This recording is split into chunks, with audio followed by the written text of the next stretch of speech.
All right, boys and girls, let's read another book. This one is called How Full Is Your Bucket? Did you know you have a bucket? You do. You always carry it around. Written by Tom Rath and Mary Reekmeyer. Illustrated by Marie Manning. Marie J. Manning. And it's a really good book, so listen carefully. Here's our title page. Hey, do you remember what this is? Remember, this is the spine that holds the book together. Just like our spine holds our body together, the spine of a book holds the book together.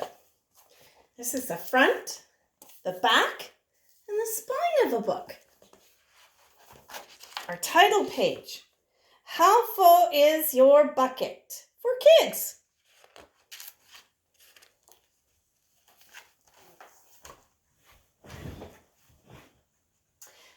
Felix was putting one of his last blocks on his tower when his little sister came in. I want to build with you, she said. Felix scowled. Go away. You're too little. That's not a nice way to talk to your sister, is it? That's not okay. Stay back.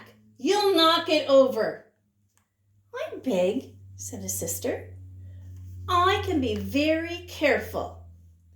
Go play with your baby toys, Anna. Look, she is angry now. She's upset. She knocked it over. I think she did that on purpose. What do you think? Grandpa! Grandpa shook his head. Felix, you just dipped your sister's bucket. Like everyone else, Anna has an invisible bucket. When it's empty, she feels bad. When it's full, she feels really good. Didn't you ever notice your own bucket? Did you know you have an invisible bucket? Let's read more about it. Invisible bucket? Sometimes Felix couldn't quite tell when his grandfather was joking.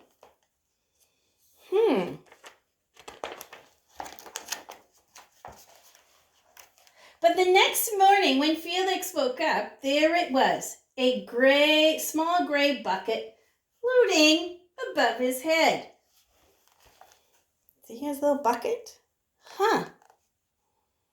Do you think you have an invisible bucket?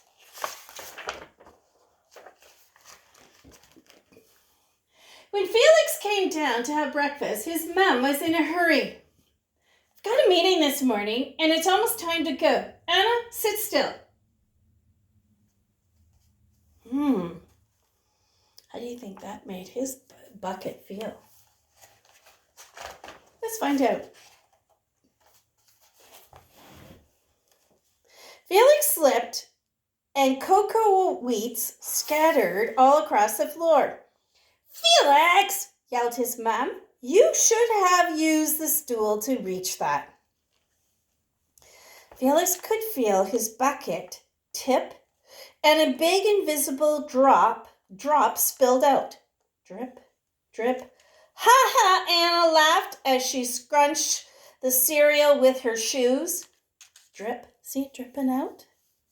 His invisible bucket, because he's upset now. He's hurt.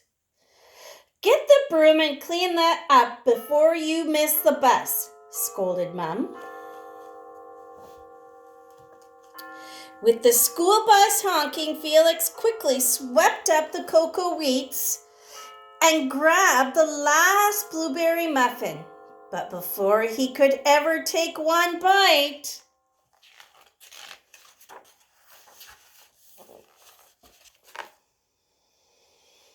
Buster jumped up and grabbed the muffin from his hand.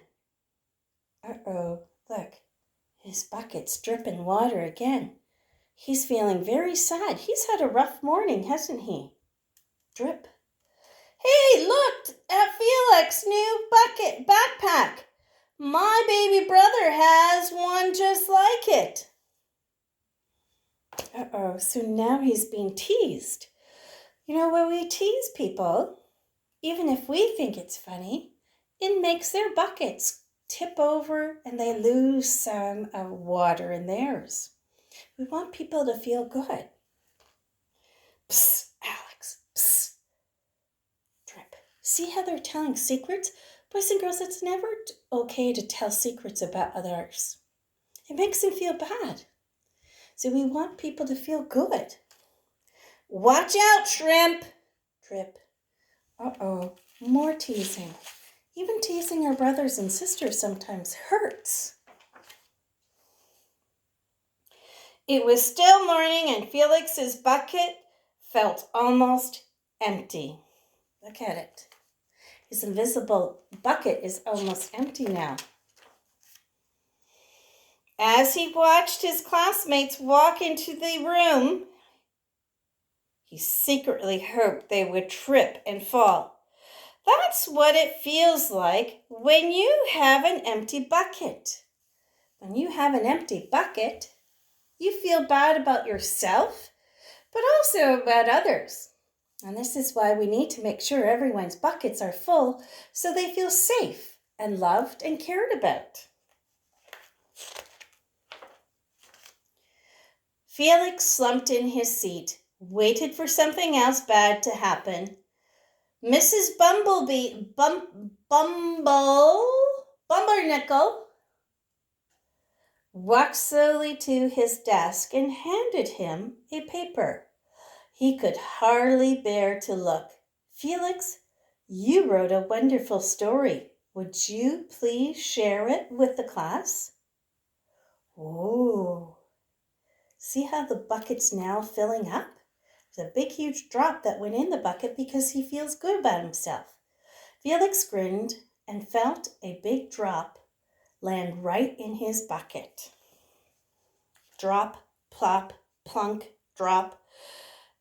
The Ginormosaurus.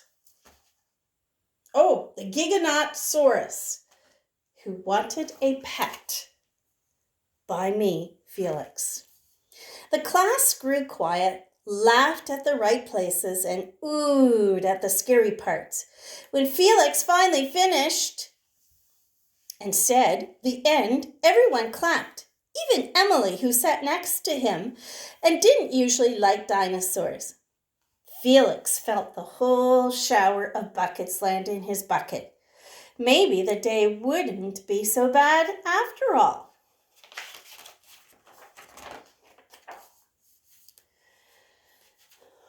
By afternoon, Felix's bucket was nearly full.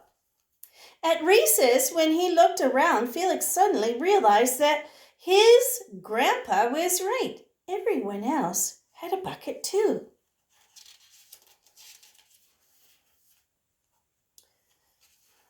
Drop, drop. Let me help you. Drop.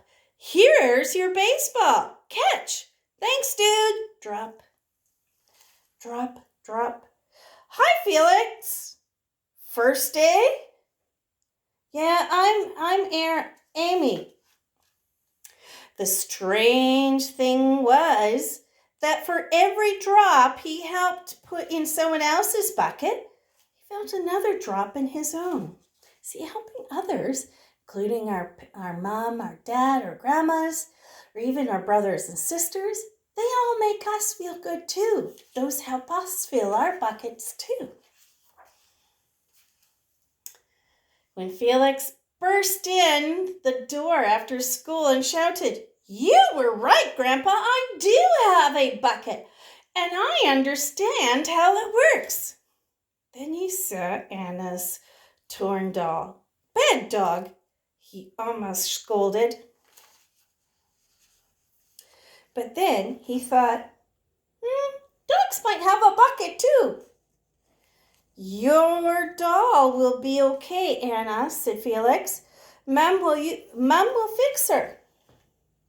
Until then, do you want to help me build the tallest building in the world with my blocks?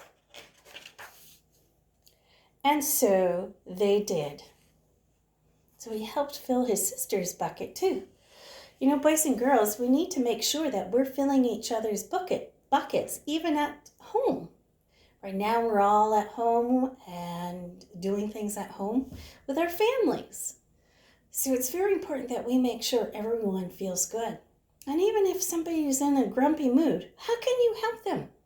How can you make them feel better? Can you give them hugs? Can you give them kisses? Can you help them out? Think about how you can make everyone fill their bucket. Let's try and do that today and tomorrow. Thank you, and we'll see you again. Bye.